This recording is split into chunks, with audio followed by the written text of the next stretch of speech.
To make sure you never miss out on an episode, remember to subscribe and turn on notifications. And now, let's get on to some random Star Wars. Hello there. What will likely be a short one, I'm going to talk a little bit about the micro episodes of cartoons that we've seen in Star Wars. By that I mean specifically, this was started by the now no longer canon Genndy Tartakovsky series of the Clone Wars, which ran for 2 seasons. The first season was very short, micro episode blasts of episodes. The episodes of the second season were a little longer. Then you had more recently the Forces of Destiny series and the newer Galaxy of Adventures series. Galaxy of Adventures has attracted its own controversy on the internet because of the Leia episode. I'm not going to go into that at all. What I'm going to talk about is the problem I have with these micro episodes, especially, and it's something I've certainly noticed with the Forces of Destiny one, is you have these are new stories with what I would consider, in the case of certainly Princess Leia, Ahsoka, and could certainly be argued Hera, that these are iconic characters and they're not really being given their own enough due by these really short episodes. And I know I understand that certainly the Tartakovsky series and the Galaxy Adventure series is very fast paced, blah blah blah blah blah, and overinflated. In the case of the Clone Wars one, there was an episode with Mace Windu on Dantooine where his powers were just overinflated, and it just kind of breaks the continuity a little, even more so than say something like the Force Unleashed video game did.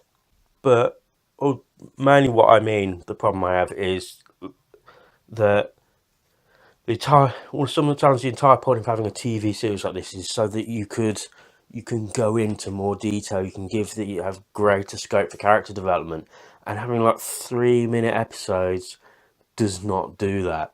And in the case of the recent Galaxy Adventures one, I know it's the stories are being little snippets of bits of the stories are being retold to attract a younger audience, or so they think so. I mean, but the thing is, this is Star Wars. You don't need to do that to attract a younger audience, or if you do, something's gone wrong with it. So I first got into Star Wars when the original trilogy was first out, and I can certainly remember watching Empire Strikes Back on a videotape at home. I remember having all the toys, and I was 2 years old when the first film came out.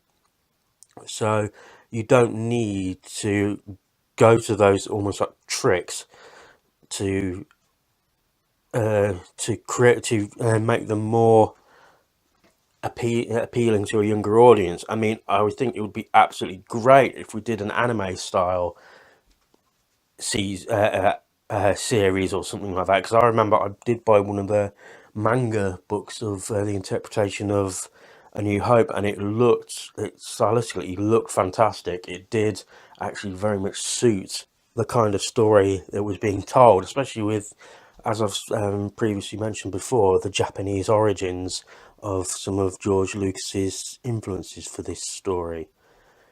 So, but what I'm mostly saying is, give these characters more screen time, better stories to be fleshed out. So, because this is possibly part of the problem with there being so much now, is there is a worry that the quality could be diluted. I mean, that did also happen a bit with the old expanded universe.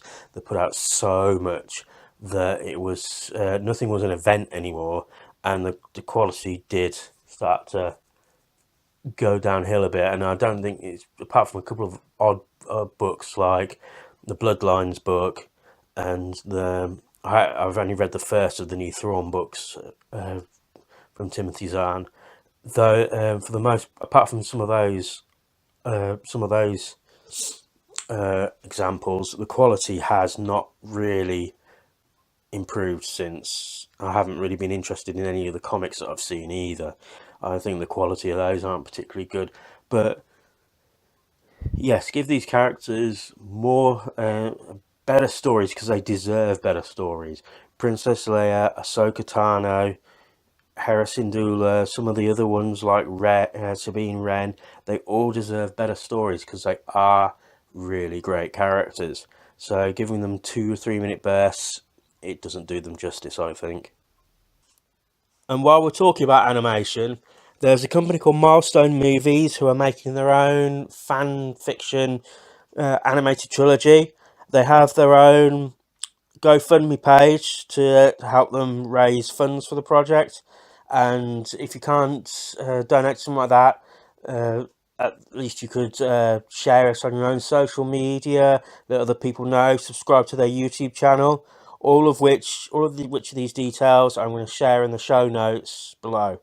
So certainly take a look at this project and see if it's something that you would like to take do your bit to help along.